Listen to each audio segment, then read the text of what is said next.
married for 3 years, yet my wife doesn't even know my birthday. On my birthday, she openly flirted with her first love right in front of me. She had long taken my devotion for granted, thinking my servitude meant I was madly in love with her. She believed I couldn't live without her, but what she didn't know was that my marriage to her was nothing more than an act of obligation, something I had been entrusted to do. Now that the promise has been fulfilled, I have no hesitation in leaving. Little did I expect that after my departure, she would lose her mind searching for me, even resorting to self-harm live streams to gain my sympathy. Chapter 1. Young Master, Miss Willow won't be coming home tonight. You should get some rest, the housekeeper gently reminded me. I looked at the dishes on the table, reheated again and again, now cold. My heart felt frozen solid. Blowing out the candle on the cake, I forced a smile and said, "Thank you for your hard work today. Today is my birthday." Willow had promised to celebrate it with me, but as the clock struck midnight, I let out a bitter laugh. How naive of me to expect anything different. A lady of her stature would never care for someone as insignificant as me. It wasn't until the dead of night that Willow finally pushed open the door,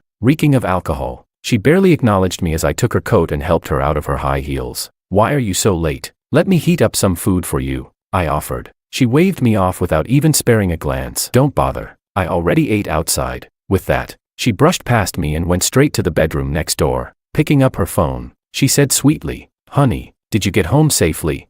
Her tone softened, her whole demeanor changing as if she were another person. I glanced at the phone's screen. The name, Makoto Ito, lit up, sending a pang of bitterness through me. Taking a deep breath, I felt the weight of inevitability pressing down on me. Finally, I dialed Madame Lu and said, "Ma'am, I'm ready to divorce Willow." Her voice was grave. "Are you certain about this?" Looking at the untouched cake on the table, I nodded after a long pause. "Yes, you don't need to worry about Willow harming herself anymore. Makoto is back from abroad, and she's genuinely happy now. She doesn't need me anymore." On the other end of the line, Madame Lu sighed deeply, her tone filled with emotion. "Child, these years have been hard on you. What you've done for Willow goes far beyond repaying a simple favor to me. Unfortunately, Willow's heart has always belonged to..." "Well, never mind. Do you have any requests? The Lu family will ensure they are fulfilled." I gazed out the window. I had been trapped here for too long. It was time to see the world beyond. "I'd like to continue my education. Please arrange a ticket for me to the United States." After hanging up the phone, I closed my eyes, lost in memories. My mother used to work as a maid for the Lu family. One day, she collapsed from an illness and nearly died. It was Madame Lu who sent her to the family hospital, sparing no expense to save her life. At the time, I had just received an offer from a prestigious university abroad, but I returned home specifically to thank Madame Lu. She was troubled by her daughter's plight and lit up when she saw me, my profile bearing a striking resemblance to Makoto Ito. "Good child, if you wish to repay me, can you help me with something?"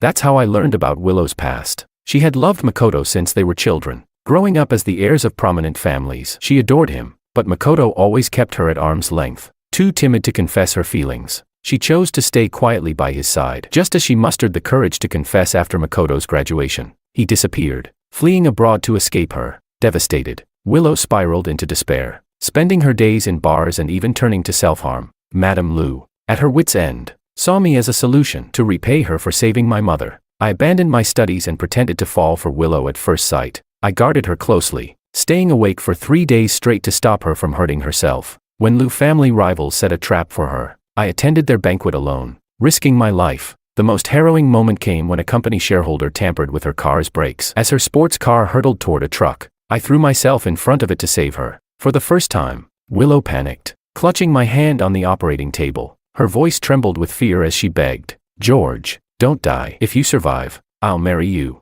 But later, I discovered the truth. She wasn't afraid for my sake. My profile simply reminded her of Makoto. I thought I could eventually win her heart, but I was wrong. On our wedding day, I searched every corner of the house, only to find that Willow had spent the previous night looking for Makoto. From that moment, I knew I would never reach her heart. There's no point holding on to sand that slips through your fingers. Raising my glass to the wall that separated me from Willow, I smiled bitterly and whispered, "Willow, I'm giving you your freedom." Chapter 2. George, hand me the magazine. The next morning at breakfast, Willow called my name twice, but I was lost in thought. Staring out the window, she waved her delicate hand in front of me impatiently, snapping me back to reality. Lowering my head, I handed the magazine to her. "What's wrong with you today? You look completely out of it," she asked, her brows furrowing slightly. Her gaze then landed on the cake on the table, and her expression turned even more displeased. "You know I don't like sweets in the morning. Why would you serve this for breakfast?"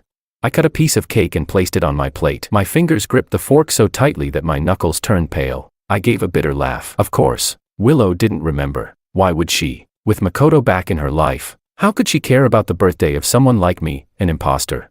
I'm sorry, I forgot, I replied with a forced smile. Luckily, Willow didn't dwell on it. She picked up her coffee and sipped absent-mindedly, her eyes glued to her phone. Clearly, she was waiting for something. I stayed silent. The power of a first love is truly remarkable. It's been years, and yet Willow still can't let go. Just then, her phone lit up with a notification. Willow quickly picked it up, and the moment her eyes landed on the message, her cold, aloof expression melted into one of tenderness, a tenderness I had never seen in 3 years of marriage. I let out a bitter chuckle. When the fake becomes real, the real feels fake. This marriage, once an act of repayment, had evolved into something else, at least for me. But it didn't matter. I had long anticipated this ending. Taking a deep breath, I said to Willow, Willow, the divorce cooling off period ends in a week. I've already submitted the paperwork. Willow was engrossed in her conversation with Makoto and barely registered my words. She responded casually, Even though I had prepared myself, her indifference still left me feeling a mix of emotions.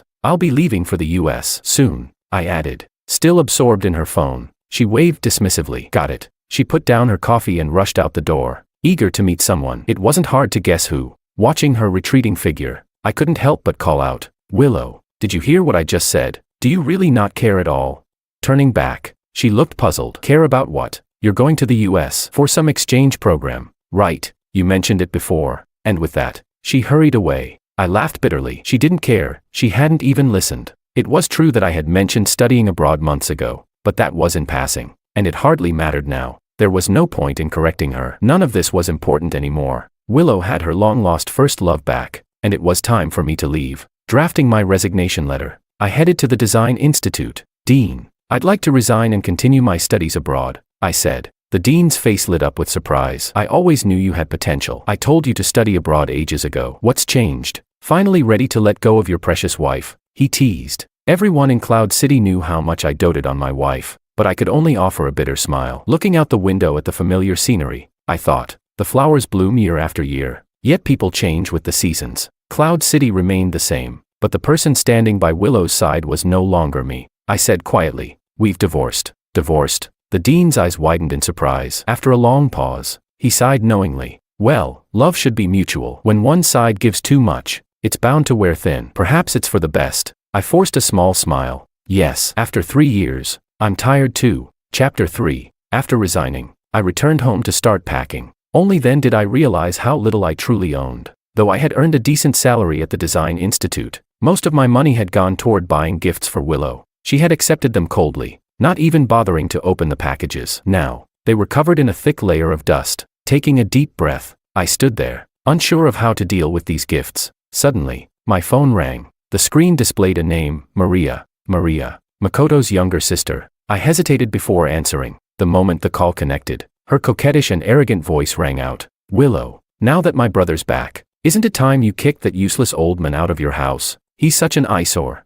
Another voice, deep and magnetic, interrupted her. Don't say that, Maria. Mr. Wong is still Willow's lawful husband. I didn't need to guess. It was the legendary first love, Makoto Ito himself. Maria scoffed. I'm not wrong, brother. Willow's heart has always been yours, even while you were abroad. Don't forget, before her wedding, she flew overseas to see you. If you had agreed back then, George wouldn't have even been part of the picture. Feigning surprise, Maria exclaimed. Oh no, did I accidentally call George instead? Oh, Mr. Wong, you're not mad, are you? It was clear that Maria had called me on purpose. In the past, I might have been furious, but now, with the divorce finalized, I couldn't care less. I stared at the phone in silence. Maria, emboldened by my lack of response, continued mockingly. Why would you be mad? You're just a live-in son-in-law mooching off the Liu family. Oh, by the way, Willow's going on a business trip with my brother for a few days. Don't forget to pack her bags. A man and a woman, alone on a trip, and I was expected to pack her luggage. My brows furrowed, but I remained silent. On the other end, I heard the sound of a door opening, followed by Willow's voice. Makoto, who are you talking to? She asked. It's George, Makoto replied. I was going to let him know about our trip, but on second thought, maybe I shouldn't. You're still married, and he might not be comfortable with us traveling alone. Willow quickly reassured him. Don't worry, he's always been understanding. Then she took the phone from him and said sternly, George, it's just a work trip with Makoto. You're not upset, are you? I remained silent for a moment before replying indifferently. Of course not. Go ahead. I hung up without waiting for her response. After playing the role of a fool for so many years, I refused to do it any longer. I turned back to the gifts coated in dust, plush toys I'd bought with my first paycheck, designer heels I'd saved for 6 months to buy, and handwritten letters I had written for each of Willow's birthdays. One by one, memories surfaced, as vivid as if they had happened yesterday. But now, none of it mattered anymore. I powered on the shredder and began feeding the gifts into it. As the machine roared to life, it felt as though I was shredding the remnants of my old life and preparing to start anew. Chapter 4. Sitting on the carpet, watching the last gift be shredded, I felt a strange sense of relief. 3 years, finally, I could live for myself. As the final item disappeared into the shredder, the sound of footsteps echoed through the house. Willow entered with 2 others. A young woman in an expensive designer dress strode in first. It was Maria. Her eyes swept over my disheveled appearance with disdain. Pathetic. Before she could continue her tirade, a clear, magnetic voice interrupted. Maria, don't be rude to Mr. Wong. A man in a crisp white suit stepped into the room. This was my first time seeing Makoto. His features were sharp yet gentle, every line of his face seemingly carved to perfection. He radiated an effortless charm, standing in the sunlight like a deity descended to earth. At that moment, I understood why Madame Lu had been so eager when she first met me. Makoto and I did share a striking resemblance, enough to make anyone do a double take, but the resemblance ended there. His confidence and poise were something I could never replicate. Smiling bitterly, I thought, a counterfeit will always be just that, a counterfeit. Maria rolled her eyes dramatically. Fine, brother. Whatever you say. Then she turned back to me impatiently. Well, are you going to pack Willow's bags or not? Make sure you include plenty of clothes. She'll be staying with my brother for several days. I didn't even look at her. I'm busy. What? Willow, visibly shocked, furrowed her brows. For the first time, I had refused her. Makoto's elegant expression faltered slightly before he said apologetically, "That's my fault. I shouldn't have asked Willow to travel alone with me." Mr. Wong's feelings are completely understandable. He smiled at Willow and turned to leave. Makoto, that's not what he meant, Willow said hastily, stepping in front of him to stop him. She shot me a frosty glare. You said you didn't mind. Why are you acting out now? Taking a deep breath, I unlocked my phone and replied calmly. The dean asked me to prepare an art exhibition. It's scheduled for next week. I really don't have time. In truth, I had already resigned. There was no exhibition. I simply had no intention of playing their servant any longer. Willow had grown so accustomed to my care that she had dismissed all the household staff. Now, without me, she seemed at a loss. Maria's brows furrowed. What kind of art exhibit is more important than Willow's trip? Packing bags doesn't even take that long. You're just being lazy. A live-in son-in-law like you might as well be a servant to the Lu family. She sneered. Do you even know your place? Maria, that's enough. Makoto reprimanded her, then turned to Willow with a gentle smile. Willow, if Mr. Wong is busy, I can help. I've been packing my own luggage for years. With that, he walked into Willow's bedroom. Willow shot me a reproachful look before hurrying after him. I frowned. Even I wasn't allowed in that room during our 3 years of marriage. This entire relationship had been nothing but a cruel joke, especially in front of Makoto, but it didn't matter. Soon, I would be free. As they entered Willow's bedroom, a heavy crystal ornament suddenly fell from the wardrobe. It plummeted toward Makoto and me with alarming speed. Makoto, watch out. Willow's pupils shrank in panic as she grabbed Makoto, pulling him away. I had no time to dodge. The heavy object came hurtling down toward me. Chapter 5. The crystal ornament crashed onto my shoulder, leaving it a bloody mess. The pain was so intense that my vision blurred, and I nearly passed out. George, are you okay? Willow cried, rushing over when she saw me covered in blood. Her panic was evident as she instinctively let go of Makoto and ran toward me. I gritted my teeth, my face pale, and said nothing. Maria's voice rang out dramatically. Oh no, brother, you're hurt. Willow's attention quickly shifted back to Makoto. She anxiously examined him, only to find a few faint scratches on his arm, with tiny beads of blood forming at the surface. Makoto shook his head weakly, putting on a brave front. Willow, I'm fine. You should go take care of Mr. Wong instead. Willow looked at me, my injuries clearly far worse than his. She hesitated, her delicate brows knitted tightly, but Maria stomped her foot, exclaiming, What do you mean he's fine, brother? You've never even had a scratch at home. And now you're hurt this badly. What if it gets infected? Willow, why are you just standing there? Hurry and take my brother to the hospital. Maria, don't make a fuss. Makoto chided her gently. This is nothing serious. Willow, don't listen to her. Please take care of Mr. Wong first. As he spoke, Makoto feigned an attempt to stand on his own, his expression pained but noble. Seeing this, Willow's heart seemed to break. She bit her lip and, after a moment of hesitation, helped Makoto to his feet. Before leaving, she looked back at me apologetically. Makoto is a wealthy young master. Not like you. I have to take him to the hospital right away. Your phone is beside you. Call for an ambulance yourself, she said hurriedly, and with that, she supported Makoto as they quickly left, never once looking back. Lying on the floor, I watched their retreating figures, feeling nothing but bitter amusement. Was it painful? Of course it was. But after enduring so much pain for so long, I had grown numb to it. I struggled to grab my phone, but due to the blood loss, I couldn't muster the strength to dial. It was only when the housekeeper returned from grocery shopping that an ambulance was called. By the time I was taken to the hospital, I had already passed out from the pain.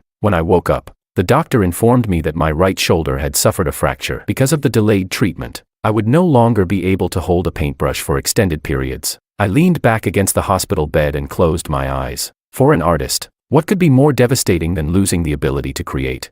Nearby, two nurses changing bandages whispered to each other. It's amazing how different people's lives can be. One of them said, "Look at Mr. Ito next door. He just got a scratch." And Miss Lu was frantic with worry. "But this poor man, his shoulder is shattered, and there's no one here to care for him." "Well, Mr. Ito is lucky," the other nurse replied, "to have someone who loves him so deeply." I let out a mocking laugh at the mention of deeply. "Your treasure is my poison." To Makoto, Willow's love was indeed deep and unwavering, but to me, she had been nothing but heartless. Unable to bear hearing any more, I discharged myself from the hospital that very day. I didn't return to the villa. Instead, I went to help the dean with the art exhibition. Immersing myself in the world of art allowed me to escape the pain of reality. I realized that my life was never confined to the Liu family's mansion. Without Willow, without Makoto, I could finally breathe freely. For the first time in years, I felt a sense of liberation. On the 5th day, after the exhibition was fully prepared, I finally turned on my phone. The screen was flooded with missed calls, dozens of them, all from Willow. I stared at the notifications, stunned. Willow had never once called me of her own accord in the past. What was going on? Before I could process this, another call came in. It was Willow's secretary. "Mr. Wang, where have you been? Why hasn't your phone been reachable? Do you have any idea how worried Miss Lu is? She's been searching for you like crazy." "Searching for me?" I froze. Willow, the same woman who had always been indifferent toward me, was now frantic over my absence. Had she really made all 99 of these missed calls herself?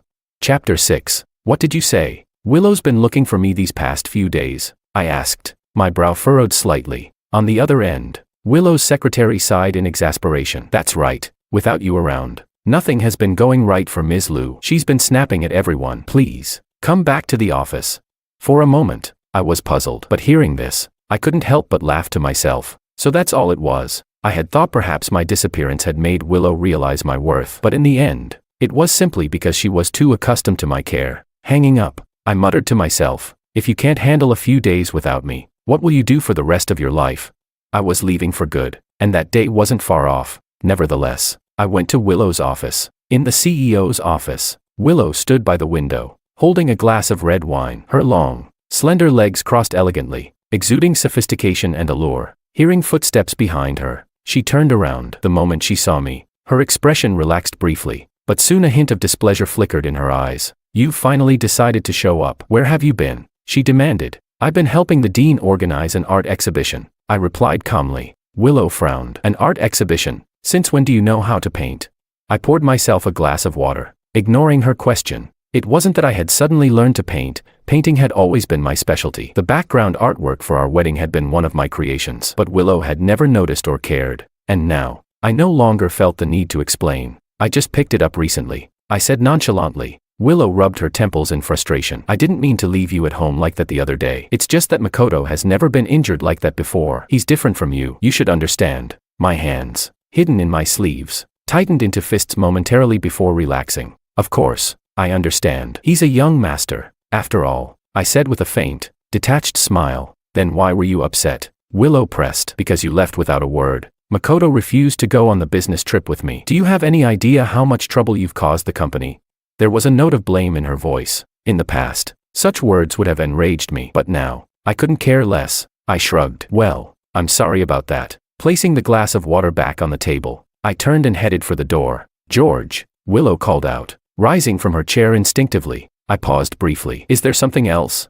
She hesitated for a moment before saying, "You always used to clean my office before leaving." Without turning back, I raised my arm in its sling and replied, You seem to have forgotten. 5 days ago, I got injured, just like Makoto. I can't clean your office anymore. Only then did Willow seem to recall my bloodied shoulder from that day. My injuries had been far worse than Makoto's, but at the time, her eyes had only been for him. For the first time, Willow seemed to feel a twinge of guilt. That evening, she brought me to a tastefully decorated Western restaurant. On the table sat a single chocolate cake. I looked at her, puzzled. Willow cleared her throat awkwardly and said, I was so busy with Makoto's return that I forgot your birthday. I'm making it up to you now. I stared at the chocolate cake, momentarily speechless. In 3 years of marriage, this was the first time Willow had ever bought me a cake. Ironically, it was Makoto's favorite flavor, but I no longer cared. The cooling-off period for the divorce was nearly over, and I, the stand-in, would soon take my final bow. Seeing that I didn't pick up the fork, Willow assumed I didn't like it.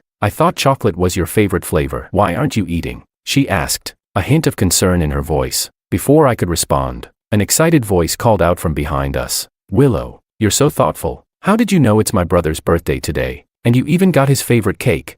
Maria pulled Makoto over as she spoke, her face alight with enthusiasm. See, brother, I told you Willow loves you the most, Maria added, practically bouncing with glee. Makoto looked at Willow, his handsome face filled with gratitude and warmth. I caught the flash of unease in Willow's eyes. Without hesitation, I stood up and offered my seat to Makoto. That's right. Willow went to great lengths to reserve this table for you. Happy birthday, I said, my tone calm and devoid of any resentment. Willow froze for a moment, her heart tightening inexplicably. George used to love me, didn't he? Why did he now seem so indifferent, as if none of this mattered to him? Chapter 7. Time flies. Today is the final day of the divorce cooling-off period. I packed my last suitcase, glancing out the window. 3 years, I would no longer be anyone's stand-in. Finally, I would live for myself. My flight was booked. Freedom was within reach. Just as I was about to leave, my phone rang. It was Madame Lu. George, we're having a family dinner today. Can you come by? I replied calmly. Madam, the divorce papers have already been processed. It's not appropriate for me to attend a Lu family gathering. Madame Lu softened her tone. Willow's been feeling guilty about how she's treated you lately. She's prepared a surprise for you. Consider it a chance to give the two of you one last opportunity. Please don't refuse. No matter how much pain I had endured, I couldn't deny that Madame and Mr. Lu had treated me kindly over the past 3 years. A farewell dinner seemed like a reasonable courtesy. As for Willow's supposed apology or surprise, I didn't care at all, so I agreed. The Lu family estate was tucked away in a quiet corner of the bustling city outskirts. The guests, Lu family relatives, were dressed in tailored designer outfits, glasses of fine wine in hand as they mingled and chatted. In my simple white shirt, I stood out like a sore thumb, but I was long accustomed to being overlooked. My eyes drifted to the center of the crowd, where Makoto stood like a star surrounded by planets. Nearby relatives gushed over him. Mr. Ito, tonight is a family gathering, and Willow invited you because she sees you as part of the family. You're so lucky. Even after all these years abroad, Willow has only ever had eyes for you. That's right. I heard she even reserved a table and got a cake for your birthday recently. You're the only one she's ever remembered like that. You don't know how devastated she was when you left for the States. She stopped eating and drinking, nearly losing her life. Mr. Ito, Willow's heart belongs to you. Before her wedding, she drank herself into oblivion and flew overseas just to see you. Every month after that, she went to the US, sometimes for work, but mostly just to catch a glimpse of you from afar. How could you still hesitate after all that? You're in your 30s now. Don't miss out on someone who loves you the most. The relatives' chatter painted Willow and Makoto as a perfect couple, completely ignoring the fact that I was still Willow's husband. I watched the scene, bemused. Was this Willow's so-called surprise for me? But in a way, this humiliation made things easier. It left no room for lingering sentiment. Rubbing my temples, I turned to leave, only to bump into Madame Lu. George, please, let me explain, she began, her tone tinged with regret. I shook my head and interrupted her. Madam, it's fine. 3 years ago, I was nothing but a stand-in. Now that the original is back, it's only right for the substitute to step aside. But I do have one request. Tell me, she said immediately. I glanced at Willow, radiant in the crowd, and after a long pause, I said, I'm going to start living my own life now. If Willow asks about me, please don't tell her where I've gone. For 3 years, I had burned myself out like a moth to a flame. All that remained was a faint ember, one I would protect and nurture for myself. Makoto was back, and Willow wouldn't care about the departure of a mere stand-in. I let out a self-deprecating laugh, though I doubt she'd even notice. Notice what? I turned to see Willow approaching in an elegant designer gown, her every step poised and graceful. She looked like a princess from a fairy tale. Nothing, I replied. Willow frowned slightly, sensing I was hiding something, but she quickly recovered. her confidence returning. "You've started painting, haven't you? I invited a renowned artist to introduce you to. You should be grateful," she said, clearly expecting me to be touched by the gesture. Instead, I raised my injured right hand. "My hand is injured. You should introduce the artist to Makoto instead," I said evenly. She looked puzzled. "He doesn't paint. Why would I introduce him to an artist?" Her confusion was almost amusing. Didn't the answer seem obvious? If Makoto wanted something, Willow would choose him over me without hesitation. I had simply made the choice for her this time. Trying to calm her, I said, "My injury makes painting difficult, and Mr. Ito is also an artist. It's a better fit. Go ahead." Willow stared at me, my serene expression devoid of jealousy or resentment. It unnerved her, but she had no time to dwell on it and walked over to Makoto, introducing him to the artist. The surrounding relatives erupted into cheers. "Look at them, they're such a perfect match." I knew it. Willow went to all this trouble to invite the artist just for Mr. Ito. "Mr. Ito, you should marry Willow. Her love for you is undeniable." Makoto's face flushed slightly at their words, though he didn't refute them. Willow, frowning, opened her mouth as if to explain but ultimately said nothing. I watched in silence, pulling out my phone. There were 5 hours until my flight. Soon, I would be free. Chapter 8. I glanced at the seemingly perfect pair in the crowd and rubbed my neck. The plane was set to take off soon. It was time for me to leave the stage. Makoto suddenly walked toward me, excitement in his eyes as he pointed at my chest. "Mr. Wong, I heard from the artist you met earlier that your brooch won a gold medal at a global design competition. Could I borrow it to take a closer look?" "Borrow the brooch?" I frowned slightly. This wasn't just any brooch, it was a piece I had worked on for months, created in honor of my mother. It held profound sentimental value. I didn't want to lend it. Maria, noticing my hesitation, snapped, "George, my brother only wants to look at your brooch, not take it from you. Why are you being so stingy?" Before I could respond, she reached out to grab it. I instinctively blocked her, not wanting her to touch something so personal. She persisted, her hand yanking at me. My patience snapped. I grabbed her wrist and shoved her away, causing her to stumble and fall. Makoto stepped forward, grabbing my collar in an attempt to defend his sister. In the scuffle, he accidentally pricked his hand on the brooch's pin. With a pained hiss, he pulled back, but the brooch fell to the ground, shattering into pieces. Makoto reflexively clutched his hand. Seeing this, Willow immediately rushed over. "Makoto, are you hurt? Let me see," she said urgently, taking his hand and inspecting the small scratch on his palm. When she spotted the thin line of blood, she panicked. "Call an ambulance," she exclaimed, her expression darkening as she turned toward me. "It's just a brooch. It's not worth anything." "Why did you have to fight Makoto over it?" she accused. Her words hit a nerve, and without thinking, I barked, "What the hell are you talking about?" Willow froze, staring at me in disbelief. It was the first time I had ever spoken to her like this. I continued, my voice sharp. "That brooch was a piece I spent 6 months creating. It's not just a trinket, it's a symbol of my hard-earned recognition. And you have the nerve to call it worthless. What about you? Do you think you're worth anything? Makoto destroyed my work, and yet you accuse me of taking something from him. Are you blind?" Willow looked stunned. I turned away, seething, but then noticed a sharp pain in my leg. Blood was streaming down my pants. It turned out I had been injured as well. The brooch's sharp pin had pierced deep into my calf. Willow noticed too, but just as she hesitated to let go of Makoto, he whimpered, "It hurts." Hearing this, she wavered again, staying by Makoto's side. I steadied myself against the wall and, with a calm expression, said, "It's fine. Take care of Mr. Ito." "I understand." Then I bent down, gathered the shattered pieces of the brooch, and limped away. I didn't want to be entangled with these two any longer. Back at the villa, I grabbed my suitcase, only to run into Maria and Willow's secretary. "Mr. Wong," the secretary said hesitantly, "Ms. Liu asked me to take you to the hospital." "What's with the suitcase?" Maria gave me a once-over and sneered. "So you're throwing a tantrum because you can't compete with my brother? What is this? A dramatic exit to make Willow beg you to stay? Don't even think about it. You're just a clown pretending to be important, and you'll never be more than my brother's stand-in." I looked at Maria, nodding calmly. "You're absolutely right. That's why I'm not making threats, I'm actually leaving." "What?" Maria froze, disbelief written all over her face. Everyone knew I loved Willow to the point of madness, willing to give my life for her. How could I just walk away? The secretary chimed in anxiously, "Mr. Wong, please don't joke about this. Ms. Liu does care about you. Why else would she send me to make sure you got to the hospital?" In response, I took out my phone and sent the signed divorce agreement to Willow. "I'm not joking," I said coolly. 3 years. I've given enough. Now it's time for me to live my own life." Without hesitation, I turned and walked away. The secretary, clearly flustered, called after me, "Mr. Wong, you can't just leave. At least tell Ms. Liu where you're going." I stopped at the door, taking one last look at the villa that had been my cage for 3 years. Smiling, I said, "She doesn't need to know. My task is complete." I had loved Willow. How could I not? After everything we'd been through together, after all the life or death moments we shared, but that love had drained me. I had sacrificed my education, my dreams, and my life for Willow, and yet I had received nothing in return. Even supporting characters deserve their own stories. I threw my phone into the fountain outside and walked away, ready to begin mine. Chapter 9. Willow spent the next several days at the hospital, tending to Makoto. Even though his injury was minor, she insisted he stay for observation. It wasn't until the 5th day that she remembered George's injury. "Where's George?" she asked her secretary. "Tell him to come see me." The secretary hesitated before replying cautiously. "Ms. Liu, Mr. Wang has left." Willow frowned. "Left? Where?"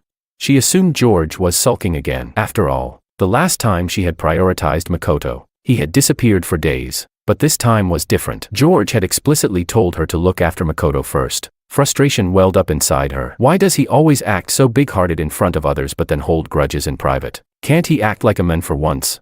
Annoyed, she scrolled through her phone to call George, only to notice an unread message from 5 days ago. Opening it, her eyes widened in shock. Cooling off period over. Divorce finalized. Divorce.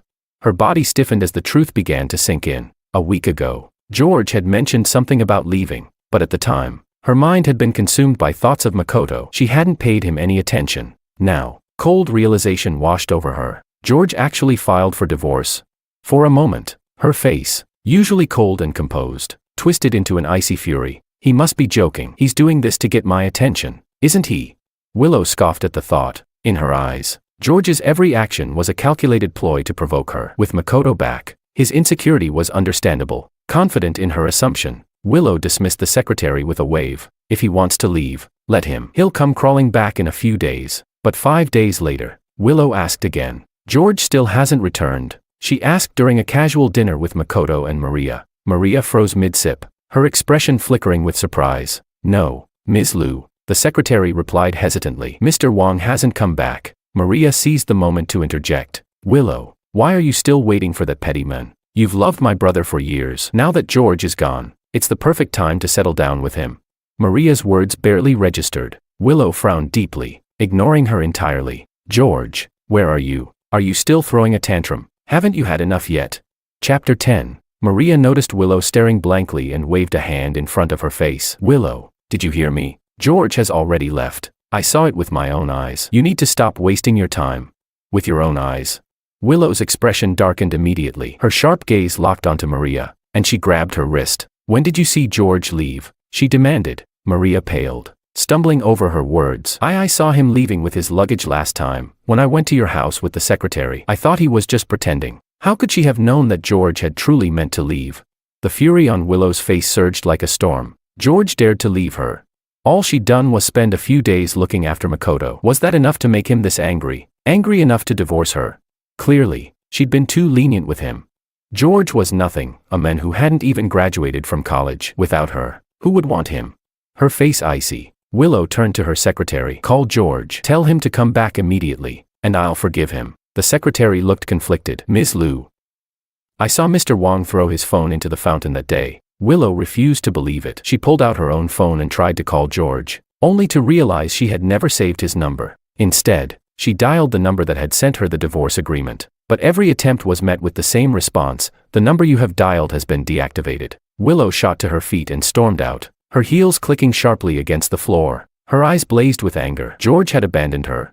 She would find him. She had to see where he thought he could run. Maria, stunned by Willow's fury, didn't dare stop her. Even Makoto set down his spoon, watching Willow's retreating figure with a complicated expression. In the past, Willow would drop everything to run to him, but this time, all she left him with was her cold silhouette. Willow drove through the city at breakneck speed, her emotions a chaotic swirl of frustration and confusion. She wanted to find George but realized she didn't know where to start. She didn't know his favorite places, whether he had family in the city, or where he might go now. Finally, she pulled up outside the Design Institute. In 3 years of marriage, this was all she knew about George, that he worked here. It was her last clue, her only lead. The dean greeted her coldly, making no effort to hide his disdain. George had worked at the institute for 3 years, and this was Willow's first time visiting. It spoke volumes about their relationship, or lack thereof. To the dean, George was like family. and he wasn't about to show Willow any kindness. But Willow had no time to worry about his attitude. "Dean,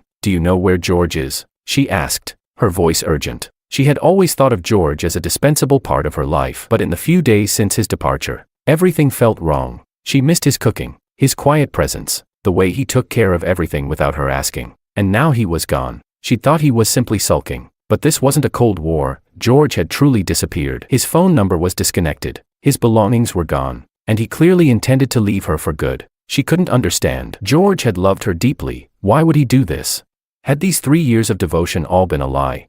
The dean's reply was scathing. "Ms. Liu, don't you think that's a ridiculous question? You're his wife. You don't know where he is. And yet you're asking me, a stranger?" Willow's throat tightened, and she had no response. She didn't want to admit how little attention she had paid to George. Leaving the institute in a daze, she realized her last hope was her mother. George had always been close to Madame Liu. If anyone knew where he was, it would be her. Willow immediately called her mother. The moment she asked about George, Madame Liu sounded surprised. "Why are you looking for George? The cooling-off period for your divorce has already passed." "What?"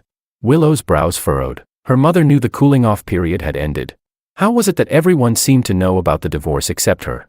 The realization hit her like a blow. She was the only one in this entire situation who hadn't known she was already divorced. Chapter 11. Madame Liu noticed the confusion in Willow's tone and found it strange. She had assumed George had already informed Willow about the divorce, but judging by Willow's reaction, it seemed she was entirely unaware of it. "Do you really know nothing about this?" Madame Liu asked. For the first time, Willow's composed and cold demeanor cracked. Her elegant face was etched with disbelief. "What should I know?" she replied, her voice trembling. She only remembered George mentioning plans to study abroad. How could she have known he was already planning to leave?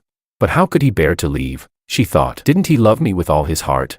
Willow's mind swirled with questions, her gaze clouded by confusion and an arrogance born of her privileged upbringing. If George said he loved me, then that love should last forever, not a second less. Madame Liu sighed at her daughter's stubbornness and tried to comfort her. "Willow, it's over. George has left. You didn't care for him anyway, so why dwell on it? And besides, Makoto is back. Isn't that what you've always wanted?" Madame Liu had thought her daughter wouldn't even notice George's absence. After all, everyone knew Willow had only ever loved Makoto. George had merely been a placeholder, a husband in name only. Perhaps George's departure was what Willow had secretly wished for all along. But to her surprise, Willow seemed deeply shaken. Willow didn't understand herself. Wasn't Makoto supposed to be everything I wanted? She thought. Then why is George all I can think about right now? She forced her face into a calm expression, though her voice betrayed her unease. "Who says this is what I wanted? Stop making assumptions about how I feel." Hearing her mother confirm George's departure sent Willow into a panic. A suffocating sense of loss consumed her. For 3 years, she had thought of George as dispensable, but now that he was gone, she realized he might have been more important to her than she'd ever acknowledged. Without George's care, her life felt riddled with inconveniences. He had quietly integrated himself into every corner of her world, and his sudden absence left a gaping void. Yet Willow couldn't believe George would truly want to divorce her. "He wouldn't leave unless I didn't want him anymore," she reasoned. There's no way Wang George would walk away on his own. As for Makoto, her feelings for him had been ingrained since her youth. Loving him had become second nature. But the idea of George disappearing from her life entirely was something she couldn't accept. Madame Liu frowned at Willow's reaction. "I don't understand you. Isn't this what you wanted all along? And George, well, he only stayed with you because he owed a debt of gratitude to my family." Willow cut her off, her brows knitting tightly. "Gratitude? What gratitude? Mom, what are you talking about?"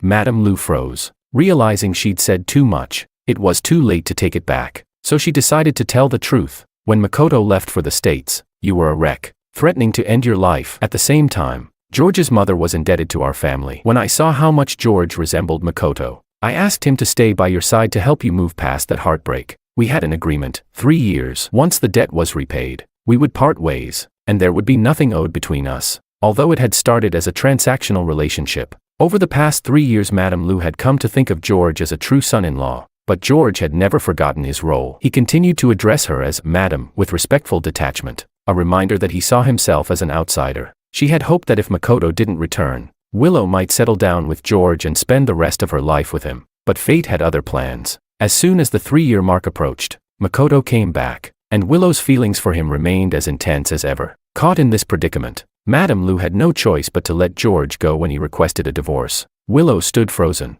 her body stiff and her mind blank. What? George had stayed by her side out of gratitude. So, he had never truly loved her. Everything he had done, every act of devotion, every sacrifice, had been because her mother had saved his mother. All those injuries he had endured for her, all those moments he risked his life to save her, what did they mean? But she had seen the way he looked at her, the deep attachment in his eyes. That wasn't something that could be faked. Would someone sacrifice their life for another purely out of gratitude? But if George truly loved her, why had he been so eager to leave the moment the 3 years were up?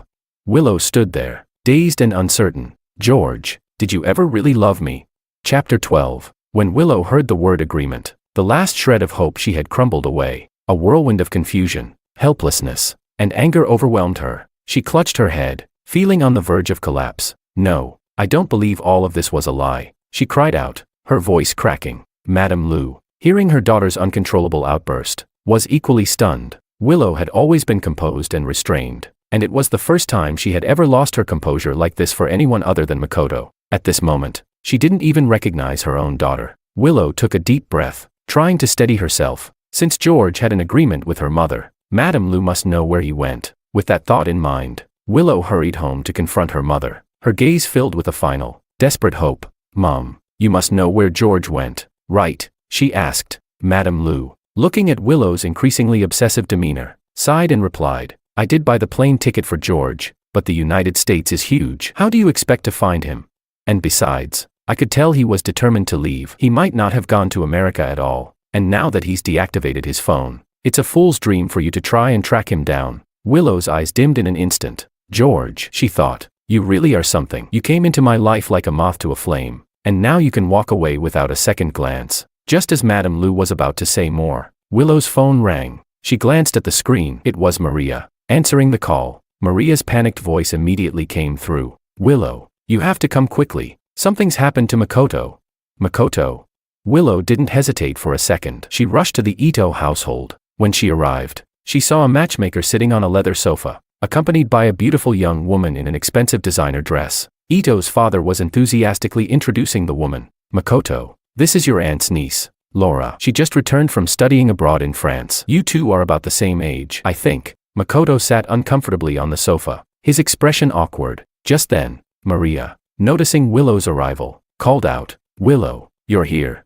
Everyone turned to look in her direction, including Laura, who sized Willow up with a disdainful glance, her eyes full of mockery. Well, if it isn't the famous little Lu boss, Laura sneered, the one who clung to Makoto 3 years ago and caused him to run abroad. Now that he's back, you still won't let go of him. Willow furrowed her brows, confused. How does Laura know all this? Laura's disdainful look seemed to overflow. Though she had just returned from abroad, she seemed to know all about Willow's past, how she had followed a man around, forced him away, and even harmed herself for him. Willow had become the joke of the entire city. With a careless smile, Laura added, a woman really should know her place. Don't be too eager, especially when you're already married. To be blunt, your husband's at home waiting for you. Don't you think it's a little inappropriate to be thinking about another man?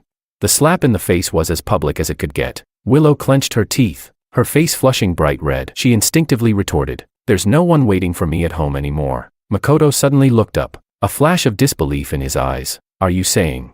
Willow met his gaze, her eyes filled with a mix of emotions. She replied, her voice steady despite the turbulence inside her. Makoto, I've divorced. At that moment, Makoto's pupils contracted in shock. Chapter 13. To be honest, Makoto's feelings for Willow had never been about love, but more about possession. Especially after noticing that Willow's visits to him abroad had grown increasingly rare, he became more anxious. Had Willow really been moved by that poor guy?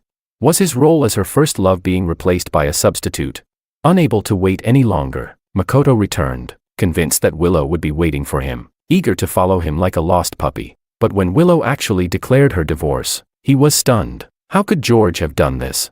Leaving aside the fact that Willow was one of the most beautiful women in the city, George could never match the wealth of the Lu family in his lifetime. How could he just give up?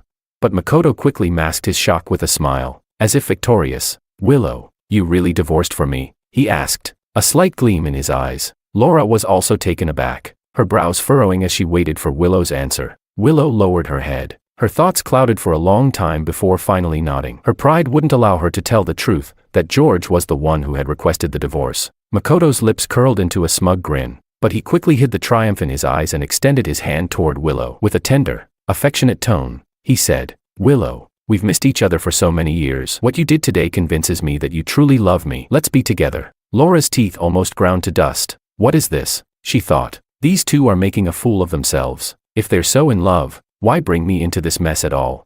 Willow stood there, dumbfounded. In the past, her greatest wish had been for Makoto to love her. But now that this wish had been granted, she found no joy in it, because all she could think about was one person, George. Where was George now? Could 3 years of love be so easily discarded in his eyes? Maria, noticing Willow's stunned silence, quickly urged, Willow, what are you waiting for? Hurry up and accept my brother. You've waited for him all these years. Isn't this the moment you've been waiting for? Willow looked at Makoto's outstretched hand, but her mind flashed back to a different hand, rougher, with thicker joints. George had told her once that he'd started drawing in elementary school and would always use cold water to clean his brushes in the winter. So his hands were a bit rough. He hated drawing in winter, but that one winter, he'd spent hours painting a portrait for her, but she had never cared for it. She didn't even know where the portrait had ended up. Now she realized that George hadn't just started learning to draw recently. He had been doing it for a long time. When he saw her carelessly toss aside the carefully prepared gift, it must have hurt him deeply, but when she thought about it, George had suffered much more over these 3 years. His eyes had always followed her, but hers had never lingered on him. Every moment, every gesture of care from him had been met with her indifference, and his shattered heart had been pieced back together, only for her to break it again. When George left, he must have been so disappointed. Now, as she stood there, Willow's eyes stung, and her heart clenched. I think I may have missed out on someone truly special. Maria, seeing Willow's reddened eyes, winked at Makoto and said, Look, Willow's about to cry. As a man, shouldn't you be the one to take the first step? Makoto smiled, clearly thinking he had won her over. It was as expected, Willow wouldn't refuse him, but just as he was about to take her hand, something surprising happened. Willow suddenly looked him in the eye, withdrew her hand, and firmly stated, Makoto, I'm sorry, but I can't be with you. I need to go after George. The shockwave of her words reverberated not only in the room but all the way to France. Chapter 14. I didn't go to the United States to completely sever ties with the past, but instead came to France. After some time of recuperation, I was finally able to pick up my paintbrush again. Extra, George, there's big news today. My friend handed me a newspaper with a headline about Willow rejecting Makoto's proposal. Looking at those familiar names, I felt as though a lifetime had passed. But soon enough, I shook my head and continued painting. Elizabeth, puzzled, asked, Aren't you surprised? Aren't you curious? I smiled and shook my head. Why be surprised or curious about people who no longer matter? Since coming abroad, I had decided to completely sever ties with the past and say goodbye to the disputes of before. Elizabeth looked at me in disbelief, her jaw almost dropping. She thought, wasn't George deeply in love with his wife? Had he really moved on?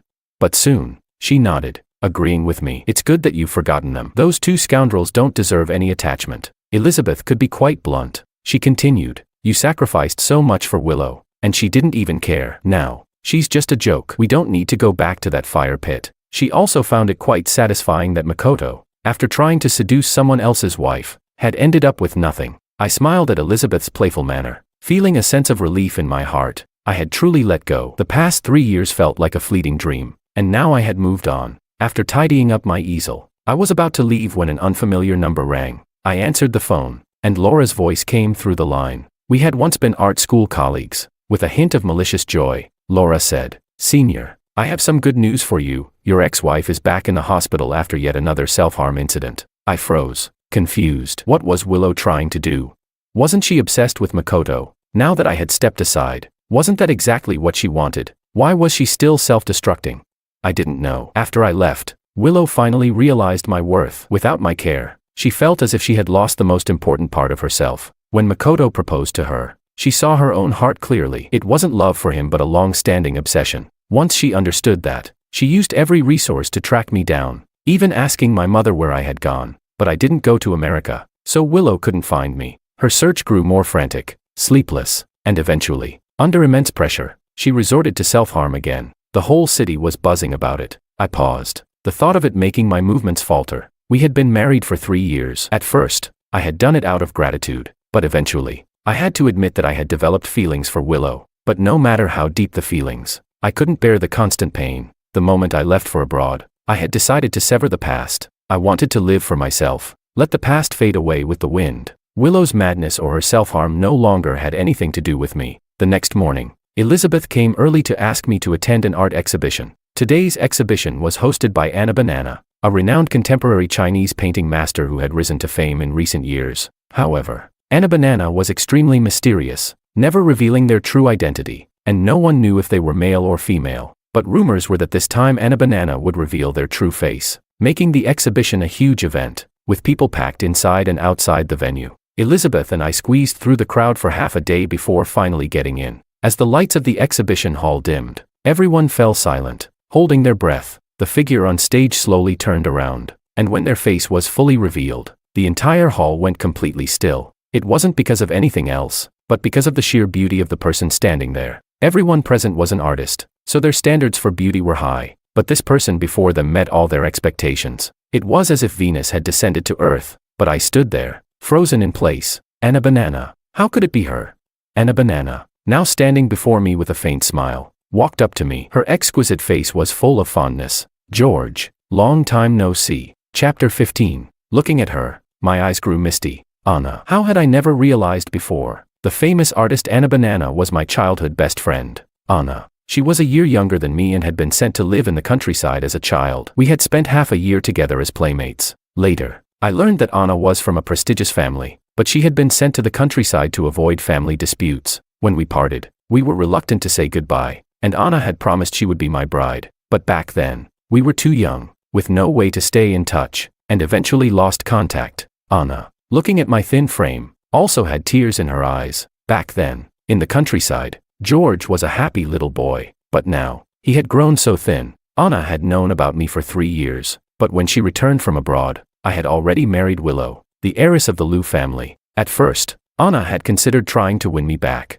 but after seeing all that I had done for Willow, she gave up. Willow was someone George would have risked his life for, and Anna couldn't bring herself to fight for me. She left in heartbreak. Little did Anna know, my 3-year marriage had not brought me happiness. Instead, it had caused me immense pain. Anna made up her mind to leave the US and come to France. She had even learned traditional Chinese painting for me. I said, Anna, long time no see. As I spoke, Anna could no longer hold back her emotions and threw herself into my arms. We were both so emotional. After the exhibition, we spent a long time talking. Anna ordered a table full of food, all my favorite dishes. When I saw them, my eyes welled up with tears. Willow had been with me for 3 years, yet she never knew my preferences, but Anna remembered even after so many years. It really showed the difference between those who cared and those who didn't. Anna looked at me, holding my hand, her eyes filled with sympathy. She said, George, let's stay in France forever, and never go back to the country. Is that okay? She didn't want me to suffer anymore. I hesitated for a moment. If I could,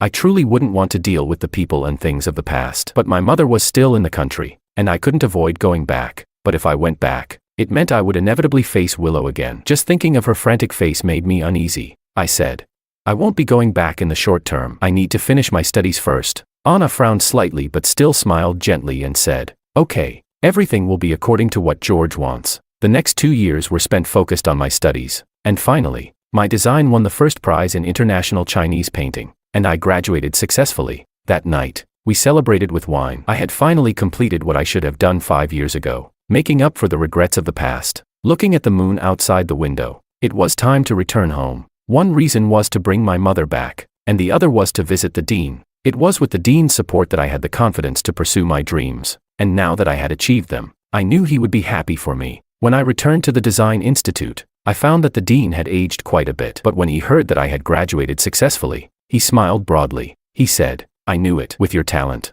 after further study, your future would be limitless. We chatted happily, but then the dean couldn't help but ask, do you know about Willow's current situation? She's not doing well. Not well. I looked at the dean, frowning. Chapter 16. It had been nearly 2 years since I last heard Willow's name, and with Anna greeting everyone around her, our foreign friends and classmates made a conscious effort to avoid bringing her up. The old dean sighed. After you left, she came to see me many times, always asking about your whereabouts. But I didn't want to drag you back into that fire, so I lied and said I didn't know where you were. A year later, she stopped coming. I later heard she had been in a rehabilitation center after a suicide attempt. I lowered my eyes and interrupted. Dean, that's none of my concern anymore. From the moment I divorced 2 years ago, I no longer had any responsibility for her life. In those 3 years of marriage, I had already given enough. Seeing that I didn't want to discuss it further, the dean quickly changed the topic. All right, Let's not talk about it. Tomorrow I'm hosting a cocktail party. It'll be attended by artists from our circle and some social elites. You should come. I thought to myself, it wouldn't hurt to make more connections with my peers. So I agreed. At the Liu family villa, Willow lay in bed, holding a portrait, staring at it absently. This was the only thing George had left behind. He had left so decisively. She remembered how cold that winter had been when George spent the whole season fixing and modifying the portrait, just to present it to her. But back then, she hadn't appreciated it. By the time she realized her true feelings, it was already too late. George had been gone for 2 years, and despite using all her connections, she couldn't find a single trace of him. It's only after losing something that one truly learns to cherish it. She had once thought that her pain was due to dependency and habit, but now she realized that it wasn't dependency. She had unknowingly fallen in love with him during their time together. She had been blinded by her own heart, believing that she loved Makoto, but in reality, Makoto was just a fleeting fancy from her youth. George was the one she truly loved. By the time she realized this, it was already too late. George had completely left her world. From that point on, she obsessively funded every exhibition and art studio she could find, hoping for the slightest chance to run into him. After all, George was a painter. What if she could meet him again at one of these events? Just then, her secretary knocked and entered. Ms. Liu, there's an artist's cocktail party tomorrow. Would you like to attend? Willow had been unwell recently and was about to decline when she suddenly seemed to remember something. Who's hosting it? The secretary hesitated for a moment, then said, it's organized by the dean of the Design Institute. Willow's dimmed eyes brightened slightly. Wasn't that where George had worked before? She said, I'll go. Maybe, just maybe, George would show up. She had recently discovered through her investigation that George was incredibly talented in painting. If it hadn't been for his sense of gratitude, he would have gone abroad to further his studies long ago. Willow gently caressed the portrait, her eyes reddening. George, I was the one who held you back. I don't even know if I'll ever have the chance to make it up to you. I dressed formally to attend the cocktail party, but as soon as I arrived, I saw Elizabeth, who seemed to have heard something and was pacing back and forth, muttering. How could she be here? I smiled and teased. Who? Your rival? She snapped back. What do you mean my rival? She's your rival. Elizabeth didn't have time for jokes anymore. Hearing this, my smile slowly faded. Are you talking about Willow? Elizabeth's brows furrowed tightly. Yes, her. The old dean looked surprised. I didn't invite her. The assistant, sensing the odd looks on everyone's faces, quickly stepped in to explain. Dean, the cocktail party has the support of many people from various sectors of society. Ms. Liu is one of the supporters, so that's how she was able to come. Hearing this, the old dean slapped his forehead, scolding himself for being careless. He quickly turned to me and said, if you don't want to see her, you can sneak out through the back door. I couldn't help but laugh. Dean, I'm not avoiding anyone. If I'm going to see her, I will. By now, I had completely let go of Willow. Although I didn't particularly want to meet her face to face, I wouldn't deliberately avoid her. Besides, the city was small, and we'd run into each other sooner or later. I didn't owe her anything anymore. With my wine glass in hand, I mingled with the crowd, casually chatting and exchanging toasts. Willow had also arrived at the cocktail party, but instead of joining the crowd, she stayed at the edges, admiring the paintings. For the past 2 years, she had been learning to appreciate traditional Chinese paintings, hoping that one day it would give her more topics to talk about with George. She gazed at the paintings on the wall, her thoughts wandering. George, I've changed so much. Where are you now? At that moment, she suddenly heard someone in the crowd exclaim, Are you Mr. Wang, the international first prize winner for traditional Chinese painting? I'm such a fan. Could you please sign an autograph for me? The name George made Willow's soul tremble. The frozen memories of the past 2 years came rushing back. She couldn't control her body, trembling slightly as she turned around. Just one glance, and she saw him, the man she had been thinking about for the last 2 years. In that moment, Willow felt as if time itself had stopped. She stepped forward, walking slowly toward the crowd, her eyes fixed on the man who was being adored by everyone. George was dressed in a tailored suit, his short hair neatly styled. He was gracefully signing an autograph for someone. Thump, thump. It was the sound of Willow's heartbeat. She grabbed George's wrist and said, I finally found you. Chapter 17. Before I could react, a cold, refreshing fragrance surrounded me. I looked up to see a familiar face. Willow tightly gripped my arm, unwilling to let go. Her beautiful eyes were swollen and red, tears streaming down her face. She choked. George, haven't you gotten enough revenge on me? Come back home with me. I was about to push her away when, suddenly, a pair of delicate hands forcefully pushed Willow aside. Miss Liu, you're being very rude.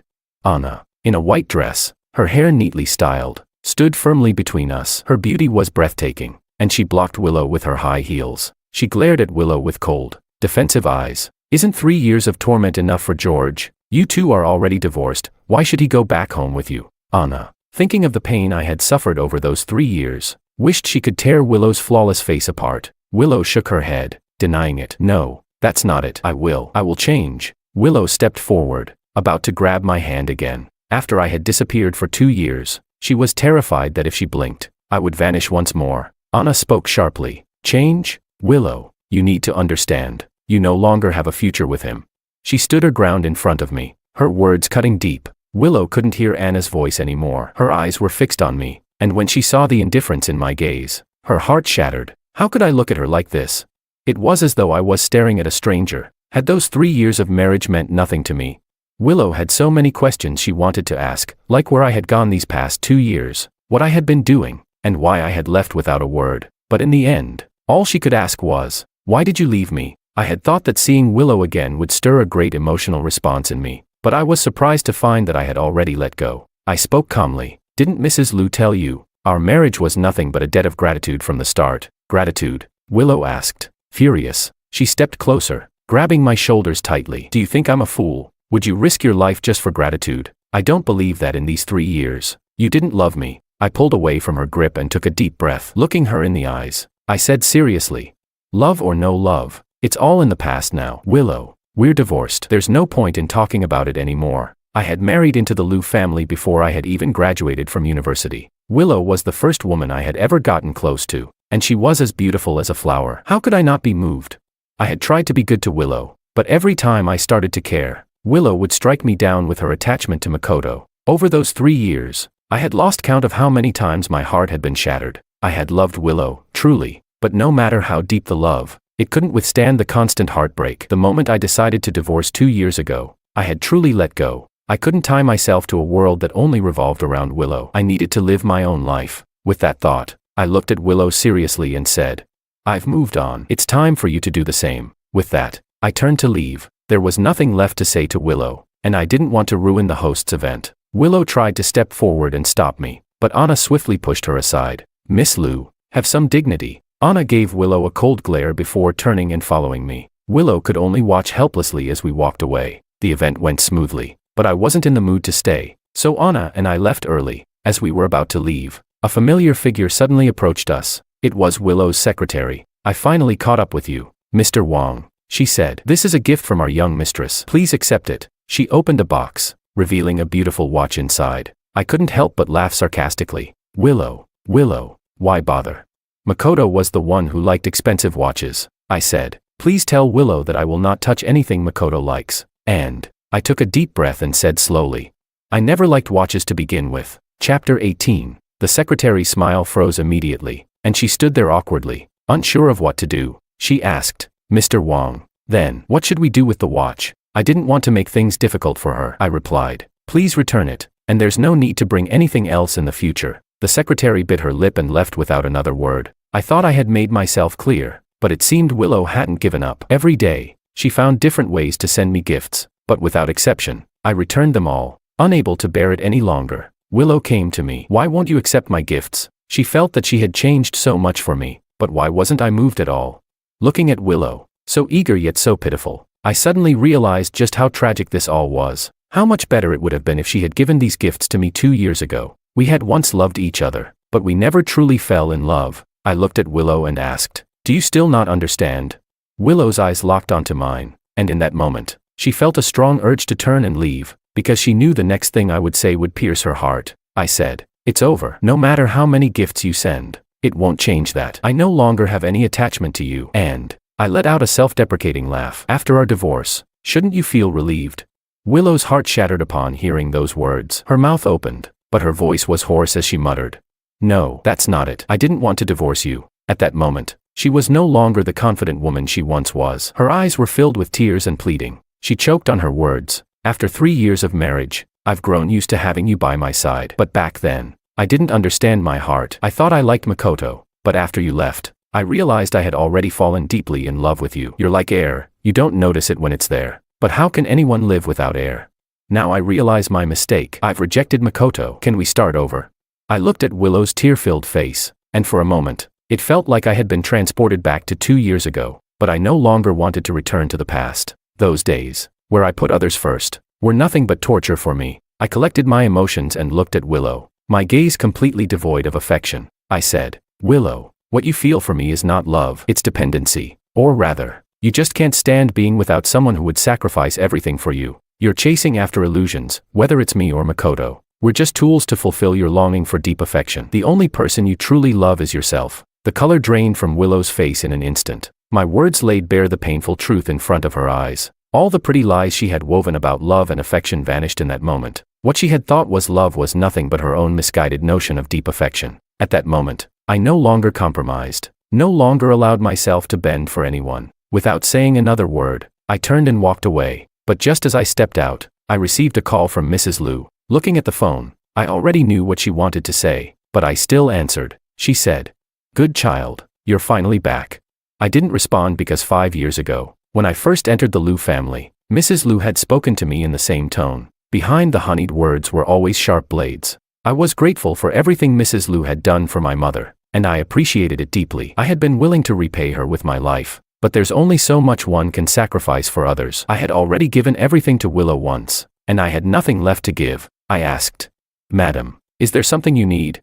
She said, "George, please, I'm asking you as a mother, give Willow another chance. Look at what she's become for you. Please, understand the heart of a mother." When I heard this, instead of feeling moved, I felt a surge of anger. Understand the heart of a mother. Did she ever consider my mother's heart? Mrs. Liu wanted her daughter to move on, but she wanted someone else's son to sacrifice everything. Everyone has a mother who raised them. Mrs. Liu thought only of her own child, but did she ever consider how other mothers would feel? People in the upper echelons of society are always selfish, thinking the world revolves around them, as if anyone beneath them is insignificant. But even ants have their feelings. Chapter 19, I said. If you want me to understand your feelings, then have you ever considered how my mother feels? My amber-colored eyes flickered, filled with mockery. After a brief pause, I continued, "Madam, I've repaid my debt, and I cannot fulfill your request." Mrs. Liu seemed to be taken aback. The obedient young man she remembered was now so resolute. When she heard I had graduated from a prestigious university and won international awards, she thought I was now worthy of staying in the Liu family. But who could have guessed that I would reject her so decisively? Before Mrs. Liu could say anything else, I added, "Of course, I am grateful for the help you gave my mother back then, but that's another matter. We're even now. From now on, we owe each other nothing." I ended the call abruptly. If Mrs. Liu had just called to chat, I might have still had a favorable opinion of the Liu family. But since she was once again trying to push me into the fire, I couldn't bear it any longer. She only cared about her own daughter's feelings and never considered the lives of others. Mrs. Liu, enraged that I had hung up on her, was furious. Who was George? A poor boy from a humble background. How dare I speak to her like this? But no matter how angry Mrs. Liu was, she didn't dare do anything to me because I was no longer the same person. After hanging up, I walked out with big strides. Willow was still following me, relentlessly chasing after me. Seeing the look on my face, she couldn't help but step forward. "George, why do you look so terrible?" I smiled bitterly in anger and spun around. "It's because of your dear mother. She doesn't want you to make the same mistake again. So she expects me to abandon everything and stay by your side just like I did 5 years ago." "Willow, you and your mother are both so selfish." Willow's face turned pale upon hearing this. She didn't expect her mother to have called me. In the past, her mother had indeed said that George stayed with her only out of gratitude. During those 3 years, I had no freedom, no studies, no friends, everything revolved around her. If Willow had to live like that for 3 months, she would go mad. But I lived like that for 3 years. 3 years. Willow's eyes reddened, and she said, "George, it won't be like this anymore. I will treat you well from now on." As she stepped forward, I took a step back, my face cold. I said, "Don't come after me anymore, and don't interfere with my life. I no longer want anything to do with you or the Liu family." With that, I turned and walked away, not giving Willow a chance to say anything more. Willow stood there, her head hanging low in sorrow. In the next few days, she didn't bother me again. I felt much more at ease. One day, I was on my way to visit the Su family, bringing some gifts from abroad. Anna was overjoyed. In fact, she had always had feelings for George, but she had been worried that he was too hurt to open up again, so she hadn't rushed to express her feelings. But seeing George willingly come to her home, she was so happy that she asked her mother to host a banquet to welcome him. Mrs. Liu, in a cheerful mood, even announced to everyone that she was about to have a son-in-law. I smiled awkwardly but didn't take it seriously. How could a divorced man like me be worthy of Anna? By the time I arrived, the banquet hall was already packed with prominent figures. Elizabeth was chatting with me, while Anna, though busy with the guests, kept her eyes on me, making sure no one dared to disturb me. "George, how dare you come back to the country?" I heard an angry voice from behind. I recognized the voice instinctively and turned around. Maria was storming toward me. She said, "Do you know what my brother has been through these past 2 years? Today, I'm going to teach you a lesson." Maria's anger boiled over as soon as she saw me. It was all George's fault. After the divorce, he kept haunting them. Now, everyone in the city was mocking Willow for refusing to marry her brother for a poor guy. Her brother had been sent abroad by their father, all because of George. Before I could react, she raised her hand and slapped me with all her might. "George, watch out," Anna shouted. I turned in surprise, just in time to grab Maria's wrist and yank her sideways. We were near the pool, and she fell straight into the water. Splash. The sound of the splash echoed across the room. Someone fell in the pool. Willow, who was attending the banquet, rushed over in panic. "Maria can't swim. Why aren't you helping her?" "Anna, don't go too far." But this was the Sue family's event, and the Liu family had no authority here. The servants all stood by, watching the scene in silence. It wasn't until Anna saw Maria sinking that she reluctantly called for help to pull her out. Anna then turned to Willow and said coldly, "Miss Liu, you're truly generous. Maria attends our family's banquet and disrespects our guest. Shouldn't I teach her a lesson? Or does Miss Liu think that George, who fell into the pool, deserved it, and not Maria?" Chapter 20. Aren't George and my brother's lives worth less than those of you aristocrats? Anna's words were sharp, and her gaze was unforgiving. It wasn't like that. Willow's face turned pale, and she hurriedly looked at me, instinctively wanting to explain, but the look in my eyes held no trace of affection. Maria was pulled from the water, still furious. "It's all your fault. If it weren't for you, my brother wouldn't be the laughingstock of the city." Her brother had once been the pride of the city, the most sought-after bachelor, but now everyone knew that Willow had rejected him for a poor guy, causing him to be sent abroad. How could Maria not hate me? What was I? A stand-in? A poor nobody? How could I be compared to her brother? I sneered. "It's my fault. I found this laughable," I said. 2 years ago, I divorced Willow because of your brother. He destroyed a family first. How dare he blame me? This is karma. Whatever consequences he brought upon himself, he has to bear." Maria shook with rage, and the crowd around her started to view her with disdain. Yes, everyone knew how deeply I had loved Willow, but I still chose to divorce her. What hidden truth could there be? It was all Makoto's doing. No wonder Makoto proposed to Willow as soon as she divorced. People found not only Makoto ridiculous, but also shameful.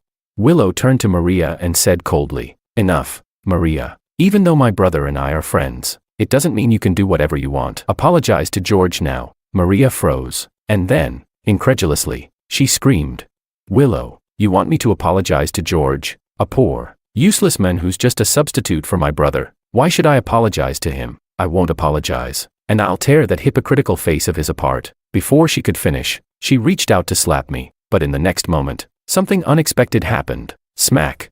I grabbed Maria's wrist and slapped her hard across the face. I said firmly, "Maria, just because I haven't hit you before doesn't mean I'm easy to talk to. If you don't stop, I won't go easy on you." Then I turned to Willow and coldly said, "Keep your first love sister in check. Don't let her keep coming after me." Willow's fingers dug deep into her palm as she gritted her teeth, instructing one of the servants, "Take Miss Ito back. From now on, don't let her appear anywhere George is." The servant stepped forward immediately. Maria, however, wasn't done. She yelled after us, "I won't let you off. We'll see about that." As Maria was dragged away, Willow, intending to comfort me, opened her mouth. I interrupted coldly, "If Miss Liu could act like Maria and stop disturbing my life, that would be great." With that, I turned and walked away. Anna walked up to Willow's ear and warned her, "Did you hear that? George doesn't want to see you anymore. Don't come bothering him again." Willow watched us walk away, her teeth clenched, her eyes filled with despair like never before. But what Willow didn't know was that, once she returned home, an even greater blow awaited her. She had just returned to the Liu family when she heard a violent argument coming from the villa. Chapter 21.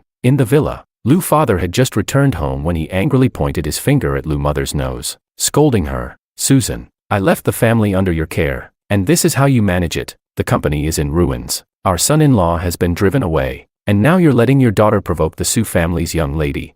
"Sue family, do you know who they are? They are the most prestigious family in the city. Do you think you can just mess with them? You're brainless. How did I ever marry you?" Liu father and Liu mother had known each other when they were young, So he trusted her enough to leave the family's affairs in her hands while he focused on expanding his career. Who would have thought that when he returned, he would find everything in such disarray that it nearly made him faint with rage? Willow hurriedly approached her father, saying, "Dad, when did you come back? You can't blame Mom for everything. It's actually my fault." Lu's father ignored her and snapped, "What do you mean, your fault? I've been grooming you to take over the family business, and look at what you've done these past years. Caught up in your emotions, nearly killing yourself over a man and self-harming. How could I have raised such a useless daughter? And you." He suddenly turned around and pointed at Lu's mother. "You, the head of this household, instead of supporting your daughter and protecting the family, you've spoiled her rotten. You've turned our son-in-law into a servant. If I hadn't come back, this whole Lu family would have been ruined under your watch."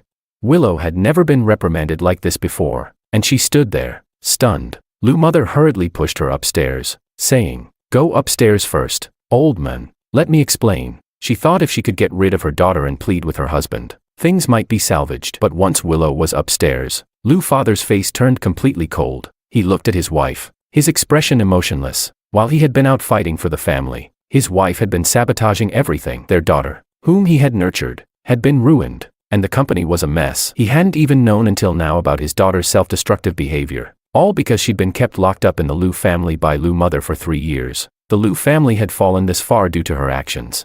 A bad daughter would ruin 3 generations. Lu's father took a deep breath and grabbed an envelope from his secretary. He said coldly, "From now on, you're not allowed to interfere with the Lu family business. I'm divorcing you." "What?" Lu's mother was struck as if by a bolt of lightning. She thought this matter could be smoothed over, but she never imagined her husband would actually ask for a divorce. Without the title of Lu family's wife, she would be nothing. She begged, "No, please. I know I was wrong. Give me another chance. I'll never spoil Willow again. We still have her." Lu's mother kneeled, clinging desperately to her husband's leg. When Lu's father heard Willow's name, it made him even more resolute. He pushed Lu's mother away coldly and said, "I'm divorcing you for the sake of the child." Willow had only been under her mother's care for a few years, but she had been spoiled to such an extent. If they continued this way, who knew how she'd turn out? The Lu family couldn't be destroyed by this woman. He turned and walked upstairs. Lu's father sat opposite Willow, who was visibly uneasy. In her memories, her father had always been strict, and he would often punish her when she was a child. Compared to her father, her mother had always been much gentler, even spoiling her at times. Time passed second by second, and Willow was becoming more and more uncomfortable. Finally, Lu's father spoke, his cold eyes fixed on her. "Your mother and I are getting a divorce." "What, father? You can't." Willow's pupils widened in shock, but before she could finish her sentence, Lu's father interrupted her. "Isn't it because of you? You've ruined everything. For a man, you self-harmed and let everyone in the city laugh at us. I've lost all faith. From now on, I'll be taking over Lu Group. You're going to the foreign branch. If you don't perform, you'll never return." Every word from Lu's father felt like a sharp knife stabbing deep into Willow's flesh. For a moment, she felt suffocated. How did things end up this way? It was as if, in one night, she had lost everything. The news of Willow being sent to the foreign branch soon reached Elizabeth. She was delighted and shared the news with me. I remained indifferent, focusing on booking my flight. She asked, "You're leaving so soon?" I shook my head helplessly. "Staying here just causes more trouble. It's better to leave early." I didn't want to see Willow anymore, nor did I want to worry about the past. Anna said she was going to leave with me. I was ready to start a new life. Chapter 22. After booking my flight, Elizabeth seemed to recall something and reminded me, "By the way, be careful on your way to the airport." "Why?" She replied, "I'm not sure, but I heard Maria ran away from home. She's been holding a grudge against you because her brother's life is miserable abroad." Elizabeth looked worried. "I'm afraid she might try to take revenge on you." I smiled and shook my head, not taking it seriously. What can a woman like that do to me? But Elizabeth's next words caught my attention. She said, "You didn't know. Makoto is doing poorly abroad. He's been shunned by high society because he meddled in your marriage. Now, even the Ito family has disowned him. The Ito family has many children. The Ito patriarch chose to keep his son's reputation intact and publicly severed ties with Makoto. I heard he's now living off Maria's support." My pupils contracted at this revelation. I had thought that even though Makoto might be in trouble, he'd still have some status, but I didn't expect the Ito patriarch to be so ruthless. But then again, wasn't Lu family just as cruel? In the world of high society, interests always came first. I stood silent for a long time, not sure if I should feel relieved or satisfied. But in the end, it didn't matter anymore. I was ready to move on. I hadn't made a fuss or drawn too much attention. After having a drink with the old dean, I prepared to leave. Autumn had passed, and winter was coming. I wanted to go to a warm place to spend the winter. Anna and I were at the airport, just about to check in our luggage when a familiar voice called out from behind. George. I didn't need to turn around to know it was Willow. Anna furrowed her brow and sharply said, "What do you want now?" Willow pushed past Anna and looked at me, her eyes full of reluctance. "George, I'm leaving the country. I won't bother you anymore. I just have a few last questions. Can you give me the chance to ask?" Anna retorted. "How much longer do you plan to cling to George?" Anna was about to call for security when Willow said, "I'll leave after I ask. If not, none of you are leaving today." Willow stubbornly blocked our path. I sighed and calmly said to Anna, "You wait for me outside. I'll be right back." It was time to bring closure to this matter with Willow. According to Elizabeth, Willow was being sent abroad by her father. With the distance between us, this could very well be our last meeting. I asked, "What do you want to ask?" Willow's eyes brightened when she realized I was willing to listen. She said, "George, I want to know, did you ever like me these past 3 years?" Her eyes were filled with expectation. I looked at her seriously and then laughed, a mocking smile playing on my lips. I said, "Willow, from the moment you chose Makoto over me time and again, I never had any feelings for you." My eyes became distant, as though I was looking at a stranger. I continued, "You were my wife, yet your attention was always on someone else. You never understood my sacrifices, my pain. You don't even know my preferences or likes. What you call liking me was only because no one else would care for you like that, even risking their life for you. You've always been selfish, thinking that the world should revolve around you with just a snap of your fingers. But true love is selfless. It's seeing the other person thrive and feeling your life has meaning because of it. It's mutual sacrifice, mutual support, never letting go, even in the most difficult times. But you've let go of my hand too many times. I don't want to hold on anymore." I looked into Willow's eyes and spoke clearly. "Willow, that's all I have to say. We don't need to see each other again." Chapter 23. I turned around and walked briskly toward the door. Today, I finally said everything I had wanted to say in those 3 years, and both of us could be free from this. Willow stood there, watching George's indifferent expression, her heart twisting painfully. From a young age, her family had taught her how to be a good heir and how to prosper the family, but they had never taught her how to love. But by the time she realized it, it was too late. Looking into George's emotionless eyes, Willow felt a chill in her fingertips. He had already let go. He was no longer trapped in their relationship. He was walking away. Willow suddenly felt a loss of control. She was about to lose the person she loved most. She wanted to stop him, wanted to keep him by her side, to make him see only her, but she couldn't, because George had told her, true love meant letting go. A bitter smile crossed Willow's face. Just as George was about to leave, a sharp voice rang out from behind. "I want your life." I instinctively turned around, only to see a woman frantically charging at me with a knife. "George, be careful." Willow's panicked voice reached my ears before I could react. In the next instant, a blinding flash of the knife struck. The sound of the blade sinking into flesh followed. Maria had gone insane. After being confined, she felt humiliated that she, a daughter from a prestigious family, and her brother, both of them heirs, were brought so low by a poor man. The rage inside her turned into a murderous desire. Who would have thought Willow was there too? In that life or death moment, Willow suddenly pushed me aside and stood in front of me. Maria, caught off guard, still managed to slash down. Willow's delicate face immediately bore a deep gash, and she collapsed unconscious, bleeding. She was rushed to the hospital. When the Sue and Lou families heard the news, they were furious. They worked together to imprison Maria and completely destroyed the Ito family. I sat in the ICU, watching Willow with her face wrapped in bandages, but any sign of emotion was absent. It was a lie to say I felt no emotion. Seeing Willow lying there like that, I couldn't help but feel a deep sigh. I stayed by her bedside, intending to leave only after she woke up. While gathering my things, I found a photograph inside Willow's coat. It was our wedding photo. Looking at the picture of us, I suddenly realized this was the only photo we had taken together in the past 3 years. In the photo, my shy smile was accompanied by my shoulder slightly leaning toward Willow. But she, with a cold expression, seemed detached and distant. Maybe from the very beginning, our marriage had been wrong. It had always been one-sided, so how could it end well? We loved each other, but we never truly loved each other. I tore off my half of the photo and placed the remaining half in Willow's hand. When she finally woke up, I chose to leave. Willow stared at the half photo in her hand for a long time after she woke up. George had seen the photo. Suddenly, she remembered. After taking that photo on their wedding day, she immediately flew abroad to find Makoto. At that time, George must have been heartbroken, all alone at the wedding site, without his bride. The photo, full of love for her, but that kind of expression was something she could never see again. Willow clutched the photo tightly to her chest, tears silently falling onto her pillow. She had lost the men she loved the most. She was trapped in her past, while her lover had already moved on. Willow couldn't hold back anymore and began to cry bitterly. Her sobs were full of despair. Chapter 24. After Willow woke up, I didn't stay any longer and prepared to leave. On the day Anna and I were leaving, Willow struggled to get out of bed and came to see us off. Anna furrowed her brow when she saw Willow's face covered in bandages, showing some wariness. Willow, however, acted calm and composed. She gazed at me from across the crowd and softly said, "George, let's be friends from now on." I looked at her face, and a flash of pity crossed my eyes. Willow had always relied on her beauty, but now her face was badly scarred. I had asked the doctors, and even with the best equipment, she would be left with faint scars. I frowned and replied, "Sure, if you think so." Willow gazed at me, her eyes reddening. "I really regret it, not cherishing you back then. If she had treated George well from the beginning, her father wouldn't have gotten so angry, her mother wouldn't have been dragged into this, and she wouldn't have ended up like this. They say karma is real, and retribution comes swiftly. Now, this was her consequence, wasn't it?" I watched Willow in pain, wanting to say something, but the words just wouldn't come out. What could I say?